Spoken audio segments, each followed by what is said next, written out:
But we are joined right now by my friend, longtime friend, Congressman Peter King, former chairman of the Homeland Security Committee. He's on the Homeland Security Committee. And Congressman, welcome once again, sir.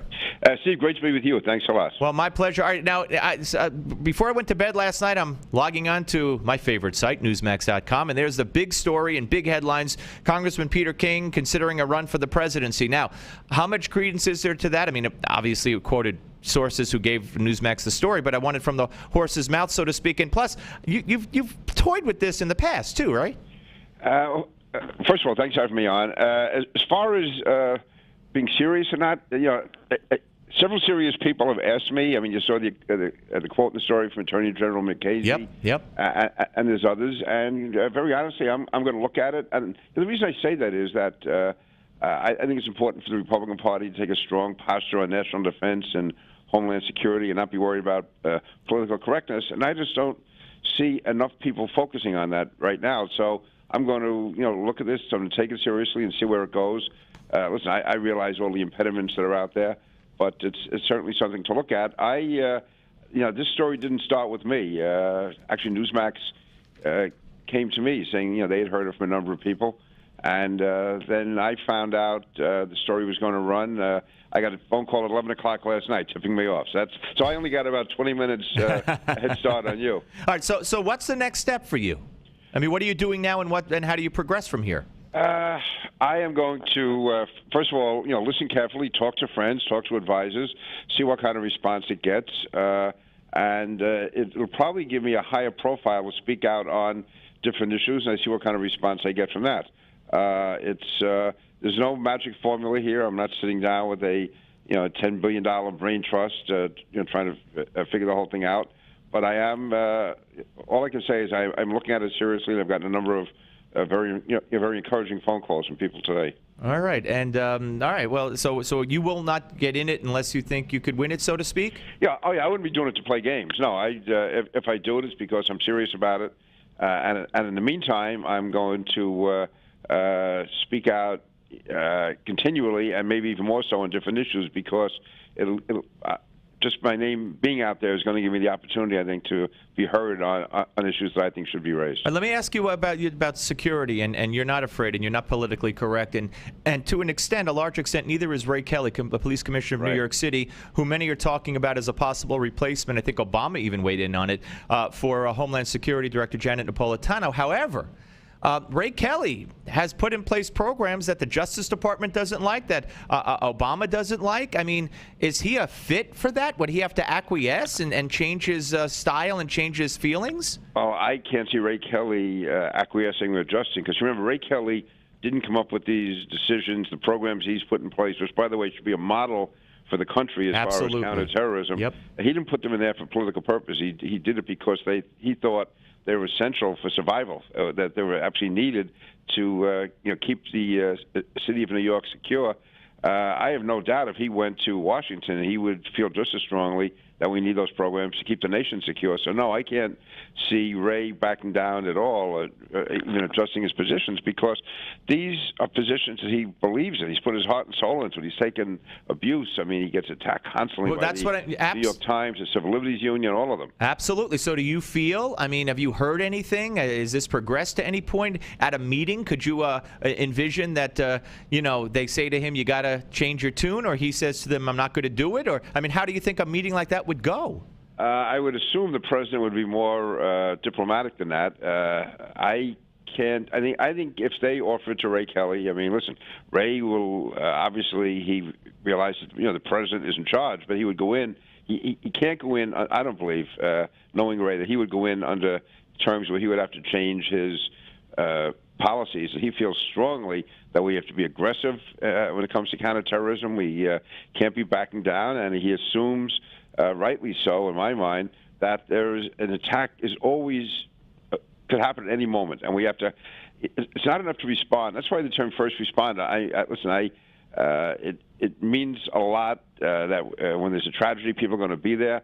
But really, what I want to be is the first preventer. I want to make sure we're there and don't have that tragedy occur. And that's Ray Kelly's philosophy, and he's made it work in New York. I mean, he stopped any number of threats, and he's made it, to me, Absolutely. Yeah, I put it in terms of this, Yeah. and I assume these numbers are still accurate.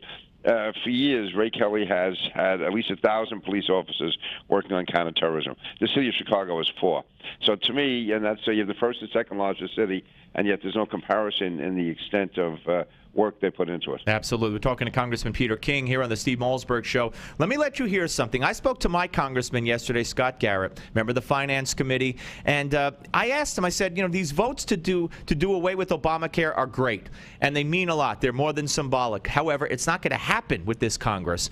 So I said, when are we going to see, and I've asked this of congressional reporters, I've asked this of health care, Obamacare, people who want to see it go away, and I always ask them, I said, when is this Congress going to fund a part of Obamacare? Like the IRS agents needed to run it, something. And I'm always getting, hey, that's a good question, Steve. So I put it to Scott Garrett, and he said basically it ain't going to happen. And he said because if they don't put it in the budget and the president vetoes the budget, the government shuts down, and the leadership, he wants to do it, but he said the leadership doesn't. And here's how it went, the part of what I said.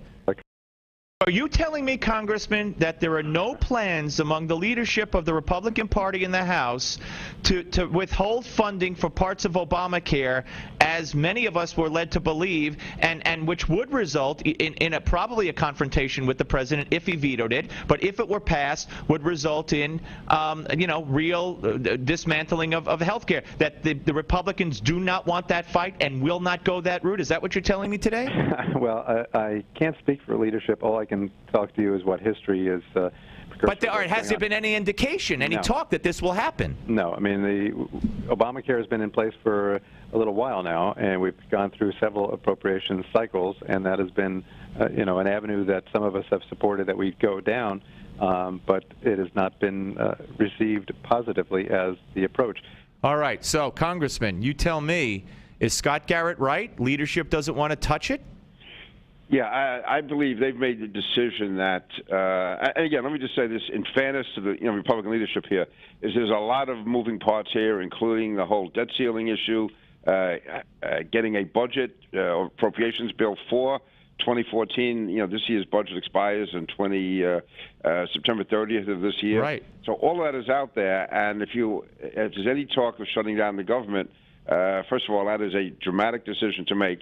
And do you do it over one issue such as Obamacare at the risk of the others? So there's a lot of moving parts here. So I'm not going to be critical of them, but I understand where Scott is coming from. I understand where you're coming from. And each day that goes by, Obamacare becomes more unpopular. Right, but you do agree that it doesn't seem like it's going to happen. That there's going to be a vote to withhold funds for any part of Obamacare for this fiscal budget coming up, right? No, I think the only way you're going to see changes this year under Obamacare at all would be part of an omnibus deal, if you will, involving the budget, involving entitlements, involving the debt ceiling, all of that coming together. But actually to have a standalone vote or to actually keep Obamacare out of the budget, no, I don't see that happening. All right. Well, I'm sorry to hear that. Let's move on to two issues real quick. There was testimony today, a veteran IRS lawyer testifying before Congress that officials from a Washington office led by a political appointee intervened in the screening of Tea Party applications. Carter Hull, recently retired tax law specialist, gave his firsthand account saying that the IRS chief counsel's office was involved in telling these agents to give Tea Party groups and conservative groups a hard time. I mean, this is a blockbuster. No, it really is. And Chairman Darrell Issa deserves credit for all the heat he's taken. He's the one who's kept us alive. He's the one who moves, who keeps us going. And again, I have to see all the testimony, but from what I've seen and what I've heard, this to me is extremely significant, and it does get it closer to the to the White House, and that's why I think people who are expecting a dramatic, like one dramatic announcement is going to resolve this forever, I don't think it's going to be that way. What you're going to see is step by step by step. Today is a dramatic step. Now we go to the next step, because wherever this leads to, that person then is going to try to get out of it by blaming the person above him. That's how these things work. It works their way up. And the question is how far it's going to go. And Darrell Issa so far has pushed it pretty far. Remember, this started out supposedly with a couple of guys in Cincinnati. Well, now we're into Washington. We're into the administration.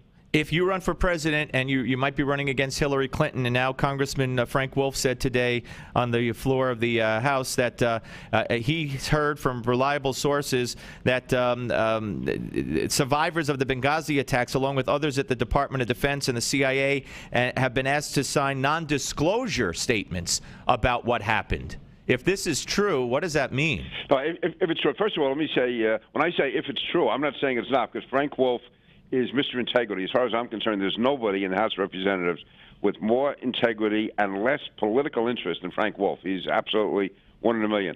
So I have to believe everything he says. And if it is true, again, it raises very, very serious questions as to who's pressuring them, why that's being done, what they're trying to hide. And Benghazi, this is a case where the media, every time Republicans talk about Benghazi, they say, oh, you guys keep bringing this up. You keep bringing it up. Yeah, because American lives were lost, and the answer has never been given. To me, this was a terrible tragedy, and I believe it was a self-inflicted wound. And we have to get we owe it to those who were killed and murdered that day to get to the bottom of it. And any hint that people are going to be pressured not to disclose what they saw and heard is absolutely disgraceful. Mr. President, Congressman, thank you for all of your time. We really appreciate it, sir. Thank you, Steve. Take care. Congressman Peter King, ladies and gentlemen.